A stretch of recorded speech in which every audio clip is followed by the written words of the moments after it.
Wait.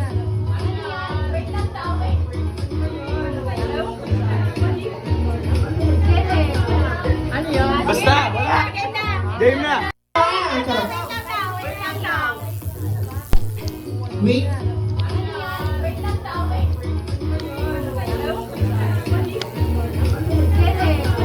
Ano yun? Basta, wala. Welcome back mga kaaldab. Ito na naman po ang inyong lingkod, si Mr. Destiny. At magbibigay po tayo ng pinakamainit na update po ngayon sa social media mga kaaldab. Nakakatawa naman po yung mga komento nila, no? Sinasabi nilang hindi daw trending si Mengay at si Alden. Grabe, halatang hindi po sila updated. Halata talaga na nanguhula lang po sila. Kasi kung updated po sila, alam nila yung pinupunto ko. Alam nilang ibig kong sabihin. Di po ba? Pero gaya ng mga pinapaliwanag ko, mahirap po talaga makipagtalastasan lalo na po sa mga walang alam. Lalo na po sa bitter pagdating po sa ina-update natin. Pero okay lang po yan. Ako kampante lang naman po ako eh. Kung ano yung latest, kung ano yung trending, doon lang po ako sa mga magsasabi ng ganito ganyan. Okay lang po yan. Huwag nyo nang papansinin. Ang masaya po rito, nagkakaintindihan po tayo. Masaya po tayo sa mga nababasa natin, napapakinggan natin, napapanood natin. Gaya ko po, si Mr. Destiny. Masaya po ako lalo na po kapag ang pinag-uusapan natin, Aldab. Masaya po ako lalo na po kapag napapanood natin yung mga video na kung saan nga po talaga relate yung Aldab. Mga panahong masayang masaya po tayo. Mga panahon na talaga naman pong pinagpipiestahan natin yung mga weeksary, mansary, di po ba? Na totoo naman po na naganap at nangyari. Na hanggang ngayon pinagdiriwang po natin. Happy 45th o 440th weeksary Aldab Nation. Siyempre Aldab family. Nakakataba po ng puso itong mga ganito. Kasi pilit po tayong ginagaya, pilit po tayong, kumbaga, yung tipong ginagawa din po nila, may mga weeksary din po sila. Ang kagandahan lang naman po sa atin, sila Mengay at si Tisoy mismo ang, kumbaga, ang gumagalaw. Sila po mismo ang talagang magpapatunay. Di po ba? Gaya nga po na sinasabi ko, dito po sa channel ni Mr. Destiny, wala pong pilitan. Kung ano lang po yung latest, kung ano lang po yung trending, doon lang naman po ako. Di po ba?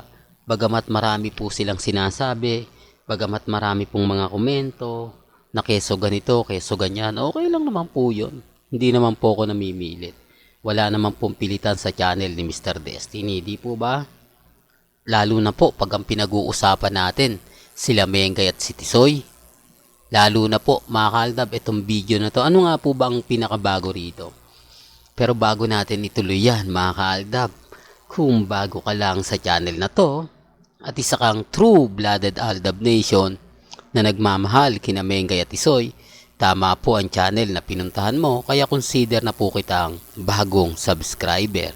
At huwag mong kalimutang i-share ang mga video po natin sa mga mami, sa mga titas, at sa mga senior. Well, bagong gupit si Alden Richards, no?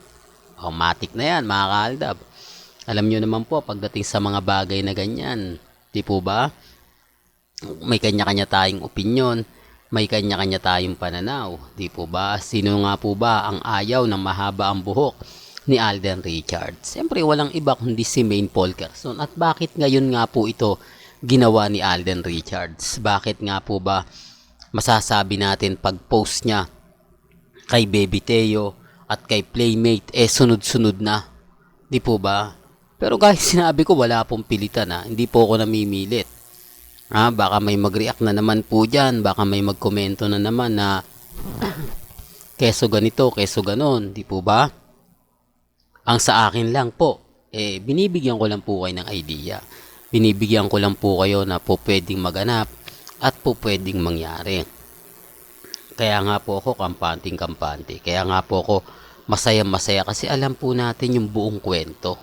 Alam po natin na may mga bagay-bagay nga po na kapag sinabi natin, pinaliwanag natin, marami makaka-relate. Marami makapagsasabi ng ganito. Marami makapagsasabi ng ganon.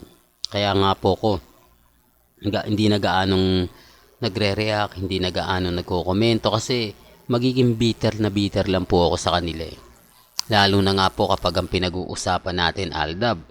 Di po ba? Tapos ang daming ganap ni Alden Richards. Biruin mo sa Valenzuela, sa SM North EDSA, SM Mega Mall, tapos SM Mall of Asia. Grabe no, sa loob lang ng isang araw yun. O, ganyan po ka sipag si Alden. Ganyan po siya ka masabi natin relate. Di po ba? Talaga nagkakaroon siya ng bonding sa mga fans. Nagkakaroon siya ng bonding sa mga taong kumbaga gustong-gusto niya makasama. Kaya lang syempre may mga bagay-bagay nga po na mahirap nga po talagang ipaliwanag. Mahirap nga po talagang sabihin, ikwento, lalo na po sa mga bulag. At bingis sa katotohanan. Sa mga sinabi ko, ang daming bitter, ang daming nagre-react, ang daming nagko-komento, pero okay lang po yan. Lalo na po ngayon, dito sa bagong update natin, babahana naman po ng mga komento. Babahana naman po ng mga sigalot, mga sinasabi, mga alam naman po natin, mga ka-Aldab, na hindi talaga nila gusto yung mga nangyayari, nagaganap. Alam naman po natin na hindi talaga nila kumbaga alam yung mga nangyayari kay Mengay. Di po ba? Totoo naman po yung sinasabi ko eh. Kay Alden napakaraming ganap, napakaraming update. Talagang halata mo naman po na marami ring kumbaga senaryo na lumalabas. Ang kagandahan nito nagagawa pang i-post ni Alden Richards. Hindi po ba? Para lang klaro. Para lang po sa kaalaman ng lahat. Sabi ko nga po sa inyo, relax lang. Kasi darating naman po yung point, mga ka-Aldab, tayo pa rin yung wagi. Di po ba? Kaya chill lang tayo, relax lang. Kasi hindi po tayo pwede talaga makipagsabayan. Gaya po ng pinapaliwanag natin, sinasabi ko madalas sa mga viewers ko, sa mga followers ko, itong 2023, 2022, wala po tayong makukuhang feedback galing po sa kanila. Kasi lahat po ng feedback, lahat po ng komento, ang tawag sa atin, dilulo, kulto. Yun at yun po yun. Real talk to, yun at yun po yun. Kaya nga po ako nagtataka, nagtatanong, bakit nga po ba kailangan may mga ganong ganap? Bakit nga po ba kailangan may mga kwento na mapapaisip po kayo? Kwento na kapag ka napanood mo, nabasa mo, talagang may mali. Di po ba? Sinasabi ko lang po ito para lang klaro. Sinasabi ko lang po ito para po sa mga taong dumadaan at bumibisita sa channel natin. Kaya nga po, kita nyo naman po yung mga nagsasabi ng ganito, nagsasabi ng ganyan. Relax lang po kayo. Di po ba? Hindi lang po nila matanggap na mayroon pang Mr. Destiny na nakatayo. Mayroon pang Mr. Destiny na nakikipaglaban, kumbaga digmaan sa mga taong pinipilit po tayong pabagsakin, pinipilit po tayong pahinain. Kasi nga po, kapag wala na nga pong Aldab, wala na nga, katulad ko, wala na si Mr. Destiny, hindi na sila nakakuha ng mga magandang update, wala na, maghihina na nga po. Kaya nga po tinuloy ko to kahit napakaraming pambabash ang ginawa po sa akin, kahit kita nyo naman po, siguro naman po nababasa nyo po yung mga komento po sa akin sa Facebook. Siguro naman po nakikita nyo yung mga komento rin sa akin sa YouTube. Napakaraming masasakit, hindi lang masakit, talagang maanghang na sinasabi po nila na hindi naman po talaga umaayon at hindi nga po talaga pumapabor sa Aldab. Pero gaya ng sinabi ko, kung gusto ko lang naman po ng viewers, bagong subscriber, babaliktad na ako. Aayon na po ako sa gusto nila. Aayon na po ako sa agos, pero hindi ko po yung ginawa.